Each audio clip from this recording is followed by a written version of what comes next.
तो ये हमारा लास्ट टॉपिक है साइंस का, मोस्ट प्रोबेबल सीरीज़ का। आज हमारा साइंस एंड हो जाएगा। बेसिकली जब आप यूपीएससी का सिलेबस देखेंगे तो वहाँ पे साइंस एंड टेक्नोलॉजी दिया होता है, जिसमें टेक्नोलॉजी का वेटेज थोड़ा ज़्यादा होता है। तो अब तक हमने सभी टेक्नोलॉजी कर ली, biotechnology, defence technology, space technology, nano technology, उसके बाद इंफॉर्मेशन एंड कम्युनिकेशन टेक्नोलॉजी। आज हम लोग साइंस कर रहे हैं और उसमें भी मेन वेटेज हमने बायोलॉजी को इसलिए दिया हुआ है बिकॉज बायोलॉजी वाले पोर्शन से सबसे ज़्यादा क्वेश्चन आते हैं इसमें, इसलिए हम लोग स्टार्ट करेंगे बायोलॉजी से। सबसे पहला हमारा क्वेश्चन बायोलॉजी में रहेगा, that will be about vitamins. ये कह रहा है which of the following vitamins are fat soluble. जब आप विटामिन्स देखेंगे तो विटामिन्स दो टाइप के होते हैं, एक होता है वाटर सोल्यूबल, एक होता है फैट सोल्यूबल। अब वाटर सोल्यूबल वो होता है जो वाटर में इजीली मिक्स हो जाता है, और फैट सोल्यूबल होता है जो फैट में मिल जाता है। अब ये कह रहा है विटामिन सी, डी, ए और के में से आपको बताना है कौन कौन सा फैट सोल्यूबल है। अगर आप ऑप्शंस देखेंगे तो पहला है 1, 2 and 3 only, 2, 3 and 4 only, 3 and 4, 1, 2, 3, 4। इन सभी विटामिन में से विटामिन सी छोड़ के बाकी सब के सब फैट सोल्यूबल है। तो हमारा आंसर हो जाएगा 2, 3 and 4, दैट इज बी वाला। विटामिन सी हमारा फैट सोल्यूबल नहीं होता है। इसके अलावा विटामिन डी, विटामिन ए और विटामिन के, ये तीनों के हमारे फैट सोल्यूबल होते हैं। Vitamin C is basically water soluble, और विटामिन सी आपको कहां से मिलता है? साइट्रस फ्रूट से। सेम विटामिन ए आपको कहां से मिलता है? फिश ऑयल से। और ये अगर इसकी कमी रही तो आपके बॉडी में नाइट ब्लाइंडनेस होगा। सेम विटामिन के की कमी रही तो आपके बॉडी में ब्लड क्लॉटिंग की प्रॉब्लम होगी। विटामिन डी की प्रॉब्लम रही, ये आपको कहां से मिलता है? सन से। अगर ये इसकी कमी रही तो आपके बोन्स जो होते हैं वो बोन्स में बहुत ज़्यादा पेन होगा, रिकेट्स की प्रॉब्लम आ जाएगी, बहुत हड्डी टाइप का वो हो जाएगा, हड्डियों में जब पेन होता है तो ये विटामिन डी से होता है। ये आपको सन से पूरा मिलता है, ये आपको साइट्रस फ्रूट से मिलता है, लाइक लेमन, ऑरेंज, ये आपको फिश से मिल जाएगा। तो this is all about vitamins. आते हैं हमारे नेक्स्ट क्वेश्चन पे। It is about consider the following statements about the fats and their impact on human body. Fat के ऊपर क्वेश्चन है और आपको पता नहीं इसका ह्यूमन बॉडी पे क्या इंपैक्ट है। पहला स्टेटमेंट है कि saturated fats are never harmful for the human body. जो सैचुरेटेड फैट है वो ह्यूमन बॉडी के लिए हार्मफुल नहीं है। सेकेंड कह रहा है ओमेगा 3 फैट्स जो होता है they are a type of polyunsaturated fat that the human body can't manufacture. आप ओमेगा 3 फैट्स को मैन्युफैक्चर नहीं कर सकते। बेसिकली ओमेगा 3 फैट्स की टैबलेट्स भी आती है, फिश में भी मिलता है ये। तो ऐसा कह रहा है कि ह्यूमन का बॉडी इसको मैन्युफैक्चर नहीं कर सकता है। तीसरा कह रहा है कि saturated fats can improve blood cholesterol level and ease inflammation.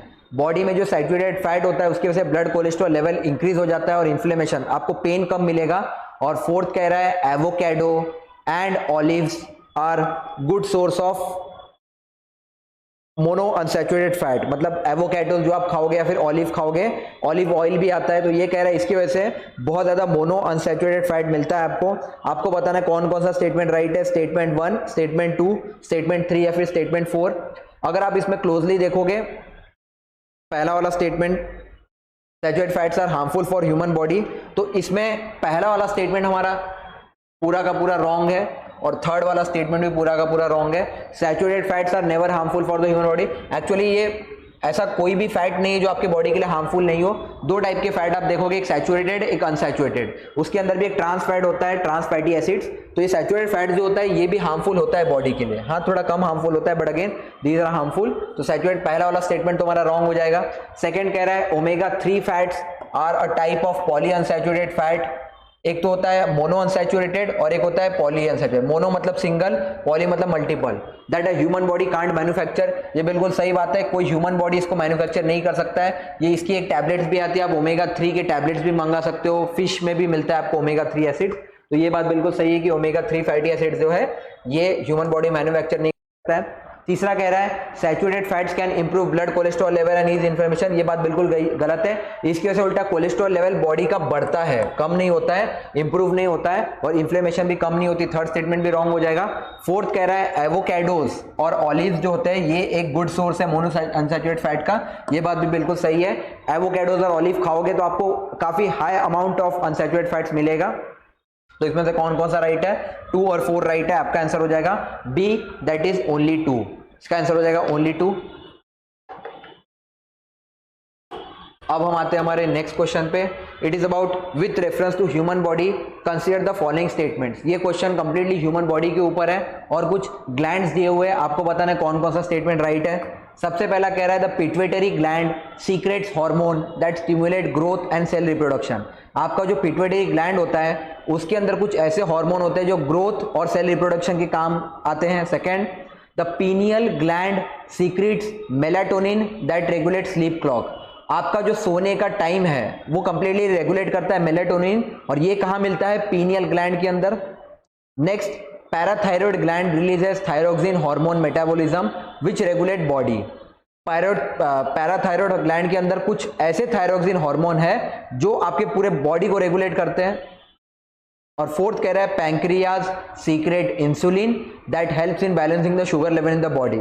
Insulin mainly किसको इंपॉर्टेंट होता है? जिसको डायबिटीज होता है। डायबिटीज के पेशेंट्स को आपने देखा होगा डॉक्टर कहता है इंसुलिन लेने के लिए, और ये ऐसा कह रहा है पैंक्रियाज सर्टेन इंसुलिन को रखते हैं सो दैट बॉडी में शुगर लेवल को मेंटेन किया जा सके। तो आपको बताना इसमें से कौन कौन सा स्टेटमेंट राइट है। ओनली 1, ओनली 2, ओनली 3 या फिर ऑल 4? फोर्थ राइट है, फोर्थ तो राइट है, बाकी फर्स्ट 2, 3।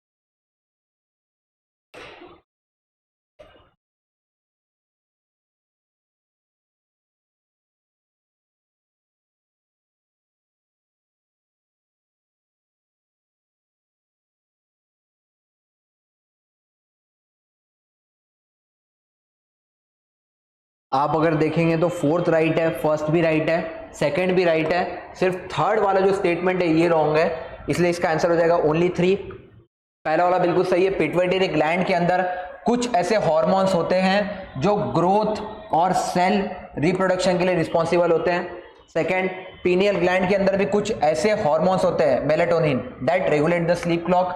थर्ड वाला बिल्कुल रॉन्ग है, पैराथायरॉयड ग्लैंड थायरोक्सिन हार्मोन को रिलीज नहीं करता है, तो ये रॉन्ग हो जाएगा। और फोर्थ वाला बिल्कुल सही है, पैंक्रियास के अंदर आप कुछ इंसुलिन रखते हो जो शुगर लेवल को बॉडी में बैलेंस करने में हेल्प करता है। तो 4 भी राइट हो जाएगा मेरा, 2 भी राइट हो जाएगा, 1 भी राइट हो जाएगा, आंसर हो जाएगा ओनली 3 दैट इज सी। अब this question was about human body और जितने हार्मोन्स प्रेजेंट होते हैं उनके ऊपर। अगेन आप ह्यूमन बॉडी के अंदर देखोगे तो एक ग्रोथ हार्मोन होता है जो ग्रोथ के लिए रिस्पॉन्सिबल होता है। सेम आप देखोगे जो इंसुलिन है ये भी क्या है? एक हार्मोन ही है जो बॉडी सीक्रेट करता है। फिर नेक्स्ट क्वेश्चन है with reference to human body you have to tell consider the following statement. सबसे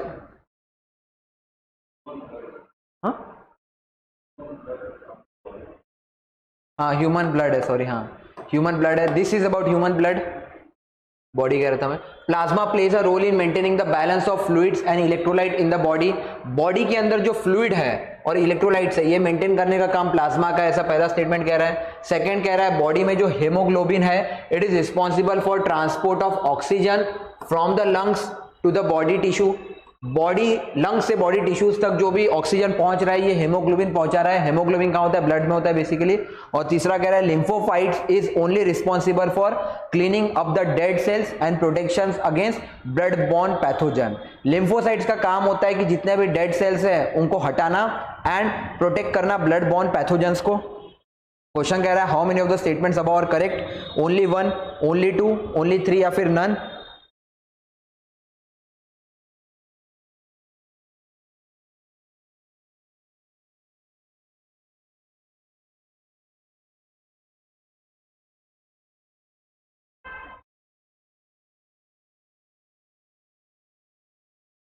अगर हम इन स्टेटमेंट्स को चेक करें तो पहला वाला मेरा बिल्कुल राइट है, plasma plays a role in maintaining the balance of fluid and electrolyte in the body. Second वाला भी मेरा बिल्कुल राइट है, हेमोग्लोबिन ही वो रिस्पॉन्सिबल पोर्शन होता है जो आपके लंग से लेके बॉडी टिश्यूज तक ऑक्सीजन को पहुंचाता है। बट थर्ड वाला स्टेटमेंट मेरा बिल्कुल रॉन्ग है, लिम्फोफाइट्स इज यहाँ लिखा है इज ओनली, सिर्फ ओनली, अकेला लिम्फोसाइट्स नहीं, और भी ऐसे पार्ट्स है बॉडी के जो ये काम करते हैं। तो lymphocytes will not be only responsible for cleaning of the dead cell and for protection against blood borne diseases. पहला 2 राइट होगा मेरा, थर्ड रॉन्ग होगा, आंसर हो जाएगा only 2, that is B. This was completely about blood. Blood में जो plasma मिलता है, हेमोग्लोबिन होता है। जब आपका डेंगू होगा आपके बॉडी में तो आप देखना प्लेटलेट्स जो होते हैं वो अचानक कम हो जाते हैं। तो ये प्लेटलेट्स जो होते हैं ये बेसिकली हेमोग्लोबिन से ही आते हैं। अगेन 2 टाइप के सेल्स होते हैं ब्लड में भी, एक व्हाइट ब्लड सेल होता है, एक रेड ब्लड सेल होता है। इसको भी थोड़ा डिटेल में कर लीजिएगा। नेक्स्ट वाला क्वेश्चन है अबाउट प्लांट्स। प्लांट्स में जो फूड सिस्टम होता है उसके ऊपर क्वेश्चन है। ये कह रहा है in plants bulk flow refers to the transport of water and minerals from root to the leaves. जब रूट से लीव्स तक वाटर और मिनरल्स ट्रांसफर होते हैं तो इस प्रोसेस को कहा जाता है बल्क फ्लो। जबकि absorption of water by the plant root from soil happens due to process of osmosis. Osmosis के वजह से रूट जो है वो सॉइल से वाटर को एब्जॉर्ब करते हैं। आपको बताना which of the above statement are correct, only 1, only 2, both 1 and 2, या फिर नाइदर 1 नॉर 2। आप अगर देखेंगे तो दोनों के दोनों स्टेटमेंट मेरे राइट है, आंसर हो जाएगा बोथ 1 and 2। पहला वाला बिल्कुल सही है, बल्क फ्लो तब कहा जाता है जब वाटर और मिनरल्स रूट से लेके लीव्स तक ट्रांसफर होते हैं। अगेन यहाँ पे भी एक जाइलेम होता है, एक फ्लोएम होता है। आप जाइलेम एंड फ्लोएम थोड़ा डिटेल में कर लीजिएगा। एक का काम होता है वाटर पहुंचाना, एक का काम होता है फूड पहुंचाना। नेक्स्ट कह रहा है absorption of water by the plant root from soil happen due to process of osmosis. Osmosis के वजह से, इनफैक्ट ऑस्मोसिस का जो रिवर्स होता है, रिवर्स ऑस्मोसिस, वही आरओ का जो होता है, जो हमारे घर में आरओ लगा है उसमें रिवर्स ऑस्मोसिस का प्रोसेस होता है। और उसके जो अगेंस्ट होता है, रिवर्स ऑस्मोसिस के अगेंस्ट वो प्लांट यूज करती है। इसमें होता क्या है, रूट से सॉइल तक वाटर को एब्जॉर्ब किया जाता है और ये प्रोसेस को ही क्या कहते हैं, ऑस्मोसिस। तो आपका दोनों स्टेटमेंट राइट हो जाएगा, both 1 and 2 will be your answer. Next वाला जो क्वेश्चन है, it is about usage or application of microorganism. You have to consider the following statement.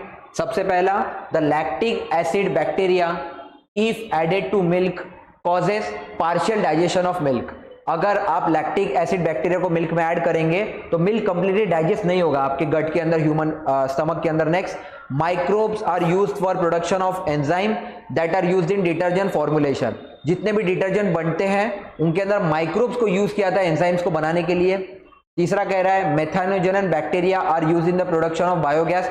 Biogas बनाने के लिए मेथानोजेनन बैक्टीरिया का यूज किया जाता है। और फोर्थ कह रहा है इंपॉर्टेंट एंटीबायोटिक जो पेनिसिलिन है ये बैक्टीरिया से ऑब्टेन किया जाता है। आपको बताना है which of the following statement given about are correct, only 1, only 2, only 3 या फिर ऑल 4।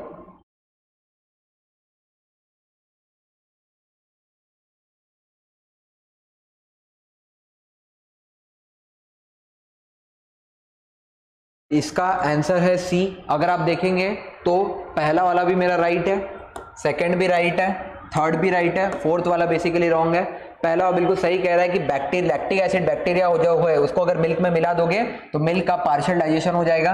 नेक्स्ट भी बिल्कुल सही है, माइक्रोब्स को यूज किया जाता है एंजाइम्स के प्रोडक्शन के लिए जो कि डिटर्जेंट फॉर्मुलेशन में बहुत काम आता है। और थर्ड वाला भी बिल्कुल सही है, मेथानोजेन बैक्टीरिया को बायोगैस के प्रोडक्शन में यूज किया जाता है, बायोगैस प्लांट में मीथेन का ही मेन काम होता है वहां पे। और फोर्थ है an important antibiotic penicillin is obtain from bacteria, ये बिल्कुल रॉन्ग है, बैक्टीरिया से ऑब्टेन नहीं किया जाता है।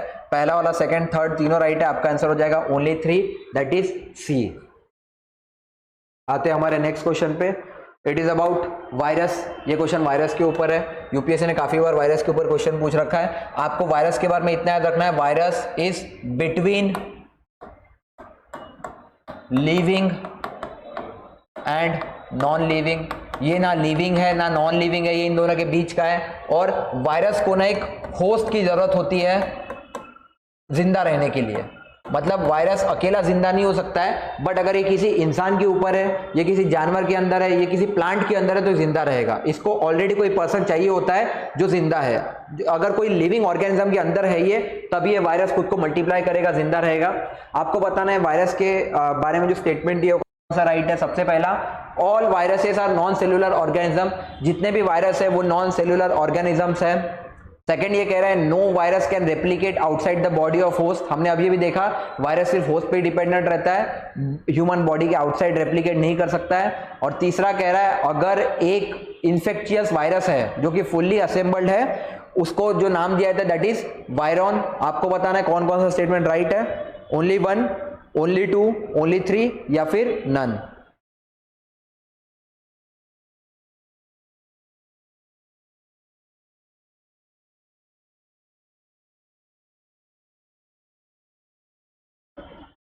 आप अगर देखेंगे इसका आंसर है ऑल 3, तीनों के तीनों स्टेटमेंट में राइट हो जाएंगे। All virus are non cellular organism. हमने अभी भी देखा कि virus between living and non living होंगे, तो जितने भी होंगे नॉन सेलुलर होंगे। सेलुलर ऑर्गेनिज्म क्या होता है, जिनके अंदर एक सेल होता है। वायरस के अंदर कोई भी सेल नहीं होता है। जैसे हम लोग का बर्थ जो है वो एक सिंगल सेल से स्टार्ट हो जाता है, हम लोग सिंगल सेल ऑर्गेनिज्म, जैसे हम लोग मल्टी सेल ऑर्गेनिज्म है, बट कुछ कुछ ऐसे जानवर भी जो सिंगल सेल है, सिंगल सेल से बने हुए हैं। तो हमारा भी ह्यूमन का ग्रोथ एक सिंगल सेल से स्टार्ट होता है बट मल्टीपल ग्रोथ तक जाता है, जबकि वायरस जो है ये नॉन सेल्यूलर है। सेकंड वाला स्टेटमेंट बिल्कुल सही है। कोई भी वायरस जो है ये ह्यूमन बॉडी के बाहर रेप्लिकेट नहीं कर सकता, रिपीट नहीं कर सकता। हमने अभी देखा कि इसको जिंदा रहने के लिए एक होस्ट की जरूरत होती है, और होस्ट यहाँ पे क्या है, जो पर्सन जिसके अंदर रह रहा है। और तीसरा वाला भी बिल्कुल सही है, एक फुल्ली असेंबल्ड इन्फेक्शियस वायरस को आप क्या कहते हो, वायरॉन। तो थर्ड स्टेटमेंट बिल्कुल सही है, आपका आंसर हो जाएगा all 3, that is C. Next वाला question is about cell division. अभी हमने सेल देखा कि ह्यूमन एक सिंगल सेल से बना होता है, बट मल्टीपल सेल में कैसे बनता है, यही सेल फिर 2 इसमें डिवाइड होता है, फिर ये 2 4 इसमें डिवाइड होते हैं। ये होता है मदर सेल और इसको कहा जाता है डॉटर सेल जब डिवाइड होते हैं। फिर ये डॉटर सेल बन जाएगा आपका मदर सेल, और ये नए 2 डॉटर सेल में डिवाइड होगा। फिर ये मदर सेल बन जाएगा, ये 2 डॉटर सेल में डिवाइड होगा। इस प्रोसेस को सेल डिवीजन कहा जाता है। इसमें 2 प्रोसेस होते हैं, एक माइटोसिस, एक मियोसिस। आपने 10th में स्टडी किया होगा स्कूल लेवल पे, माइटोसिस और मियोसिस, ये दोनों सेल डिवीजन से रिलेटेड है। सबसे पहला कह रहा है सेल डिवीजन में क्या होता है, it helps in repairing the damage cell. Body में जितने भी डैमेज सेल है उनको रिपेयर करने में काम आता है। सेकेंड कह रहा है it helps in maintaining the number of chromosome from one generation to another. ये जो जनरेशन है अभी, नेक्स्ट जनरेशन में भी इतने ही क्रोमोसोम रहेंगे, ये भी मेंटेन कैसे होता है, सेल डिवीजन से। और तीसरा कह रहा है cell division in some animal help in regeneration of a body part. कुछ एनिमल्स में कोई बॉडी पार्ट अगर चला गया है, जैसे मान लीजिए किसी का लेग नहीं है, तो लेग वापस आ जाएगा अगर सेल डिवीजन होगा। जैसे आपने लिजार्ड को देखा होगा, छिपकली की पूंछ वापस आ जाती है कटने के बाद। तो अगेन वो कह रहा है उसके पीछे रीजन जो है वो सेल डिवीजन है। आपको इसमें एक स्पेशल चीज याद रखनी है, इंसान के बॉडी में एक अकेला ऐसा ब्रेन होता है जो एक ही बार डिवाइड होता है, बाकी सारे सेल्स डिवाइड हो सकते हैं मल्टीपल टाइम। बट आपका ब्रेन अगर एक बार डैमेज हो गया तो इसको फिर क्योर इसलिए नहीं किया जा सकता है क्योंकि ब्रेन डिवाइड होने की लिमिट एक ही होती है। सेल डिवीजन का एक लिमिट होता है और इस लिमिट को कहा जाता है हेयफ्लेक लिमिट। अब इसको हेयफ्लेक लिमिट क्यों कहा गया है, FLICK, क्योंकि ये जो साइंटिस्ट था हेयफ्लेक था उसका नाम, उसी ने इसको दिया था इस लिमिट को।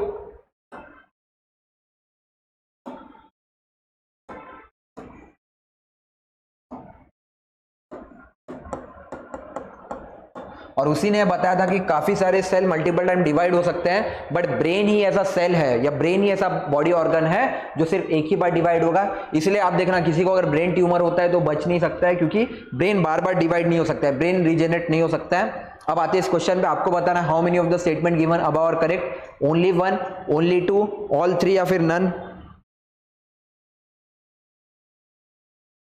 आप अगर देखेंगे तो तीनों के तीनों स्टेटमेंट राइट है सेल डिवीजन में। सबसे पहला, सेल डिवीजन डैमेज सेल को हेल्प करता है रिपेयर करने के लिए। मान लीजिए अगर कोई पर्सन है उसके सेल्स डैमेज हो चुके हैं, सेल डिवीजन इसलिए होता है क्योंकि जो अनफिट सेल होता है उसको रिप्लेस कर दिया जाता है बाय न्यू सेल, तो it again helps in repairing the damage cell. Second वाला भी बिल्कुल सही है, ये मेंटेन करने में भी हेल्प करता है number of chromosome from one generation to another. Human में कितने क्रोमोसोम होते हैं, 23 पेयर्स होते हैं या फिर 46 नंबर होते हैं। क्रोमोसोम के बारे में एक और याद रखिएगा, जो 23 पेयर्स होते हैं इसको 2 पेयर में बांटा जाता है। एक होता है 22 जिसको कहा जाता है ऑटोसोम्स, और एक होता है 1 जो कि डिफरेंट होता है। ये ऑटोसोम सब में सेम होते हैं। ये जो 1 होता है ये या फिर X हो सकता है या फिर Y हो सकता है। जब अगर मेल रहेगा तो मेल में बाय डिफॉल्ट X आएगा या फिर Y आएगा। अगर फीमेल है तो दोनों में क्या आएगा, फीमेल के दोनों क्रोमोसोम XX होंगे। अगर मेल है तो XY होगा, ये XX होगा। 22 पेयर सेम रहते हैं, सब में ऑटोसोम्स कहा जाता है इसको। टोटल 23 पेयर होते हैं क्रोमोसोम के, 23 पेयर ही नंबर है तो 46 हो जाएगा नंबर में। तो अगर किसी ह्यूमन में नंबर ऑफ क्रोमोसोम मेंटेन करना है उसके लिए भी रिस्पॉन्सिबल क्या है, cell division from one generation to to another, मतलब फ्रॉम फादर टू नेक्स्ट जनरेशन बच्चे में भी अगर same number of chromosome maintain रहेंगे, उसके पीछे यही रीजन है। नेक्स्ट कह रहा है cell division in some animal help in regeneration of body part. Yes, किसी एनिमल का अगर कोई बॉडी पार्ट है उसको वापस जनरेट करना है तो उसके पीछे भी जो फिनोमेना होता है उसको सेल डिवीजन कहते हैं। पहला भी राइट होगा मेरा, सेकंड भी राइट होगा, थर्ड भी राइट होगा, इसका आंसर हो जाएगा ऑल थ्री। नेक्स्ट वाला क्वेश्चन है अबाउट रिवर्स जूनोटिक डिजीजेस। आपको बताना है with reference to reverse zoonotic diseases consider the following statement. सबसे पहला, these are the diseases which are transmitted from humans to animal. इंसानों से जानवरों तक फैलने वाले डिजीज को रिवर्स जूनोटिक कहा जाता है। सेकंड कह रहा है tuberculosis, TB, TB is an example of reverse zoonotic. कितने ऐसे जानवरों को टीबी हुआ है जूनोटिक, रिवर्स जूनोटिक की वजह से। और थर्ड कह रहा है it can be caused only by bacteria, ये सिर्फ बैक्टीरिया की वजह से होता है। आपको बताना how many of the above statement given are correct, only one, only two, all three या फिर नन।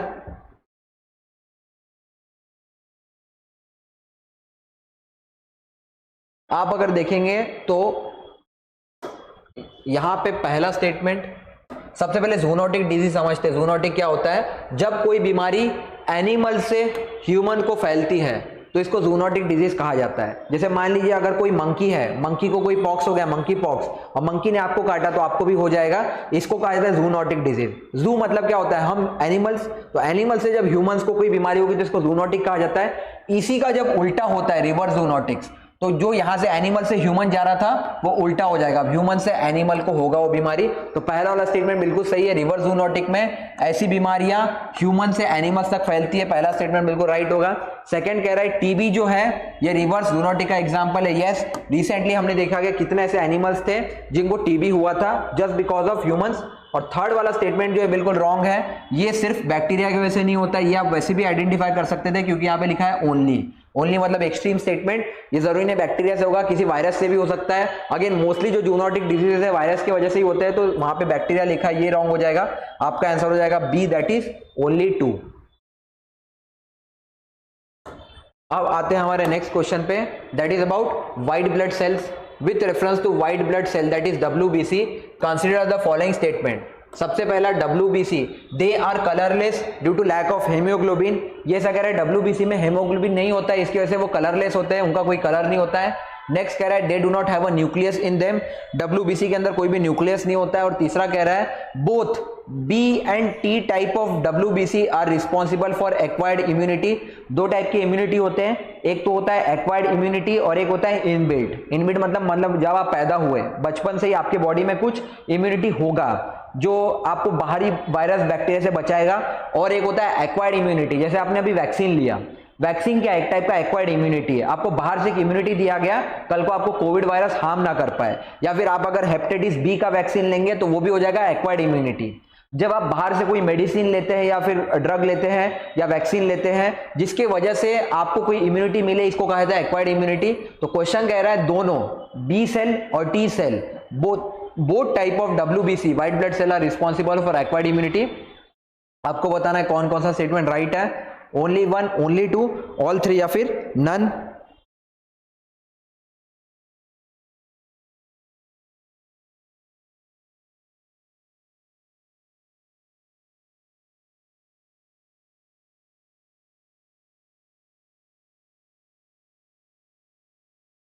अगर आप इसका सॉल्यूशन देखेंगे तो दोनों का दोनों राइट है, पहला वाला भी राइट है और थर्ड वाला भी राइट है, बट बी वाला रॉन्ग है। पहला कह रहा है कि they are colourless due to lack of haemoglobin, ये बात बिल्कुल सही है। WBC के अंदर हेमोग्लोबिन नहीं होता है, इसकी वजह से कलरलेस होता है। जबकि आप रेड ब्लड सेल देखेंगे तो उनके अंदर हेमोग्लोबिन होता है, इसकी वजह से रेड ब्लड सेल्स का कलर होता है। ब्लड के अंदर दोनों टाइप के ब्लड सेल्स होते हैं, रेड ब्लड सेल भी और व्हाइट ब्लड सेल भी।